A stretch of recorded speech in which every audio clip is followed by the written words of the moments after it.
राष्ट्रीय अपंग विकास महासंघ हे अपंगांसाठी सुरू केलेली एक देशव्यापी चळवळ आहे। या संघटनेच्या माध्यमातून देशभरातील दिव्यांग बांधवांसाठी गेल्या 23 वर्षापासून विविध उपक्रम राबवले जातात। दर 3 वर्षांनी या संघटनेच्या पदाधिकाऱ्यांची फेरनिवड करण्यात येत असते।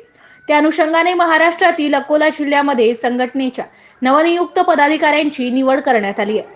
अकोला जिल्हा परिषद विश्रामगृहामध्ये नुकतीच 7 जानेवारी रोजी या संदर्भात बैठक संपन्न झाली। या बैठकीमध्ये महासंघाच्या अध्यक्षपदी कृष्णा शांताराम करपे यांची सर्वानुमते निवड करण्यात आली, तर संतोष गायकवाड यांची उपाध्यक्षपदी सचिव म्हणून युनुस पटेल याचसोबत संघटनेच्या इतर पदाधिकाऱ्यांची सुद्धा निवड करण्यात आली। या प्रसंगी सर्व नवनियुक्त पदाधिकाऱ्यांचा शाल, श्रीफळ व पुष्पगुच्छ देऊन उपस्थित मान्यवरांच्या वतीने सत्कार करण्यात आला। MCN न्यूज मराठी करिता देवानंद खिरकर, अकोट तालुका प्रतिनिधी।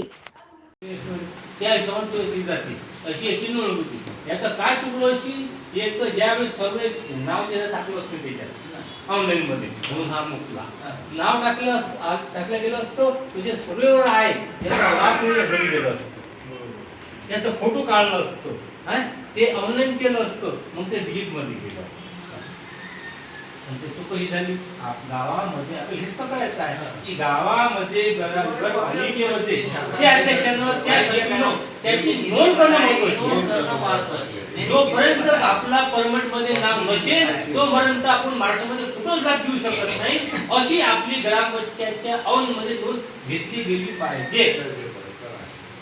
तो गड ग्रामपंचायत असो की निवड ग्रामपंचायत तर ऑटोमॅटिक त्याला लाभाचा फायदा होईल।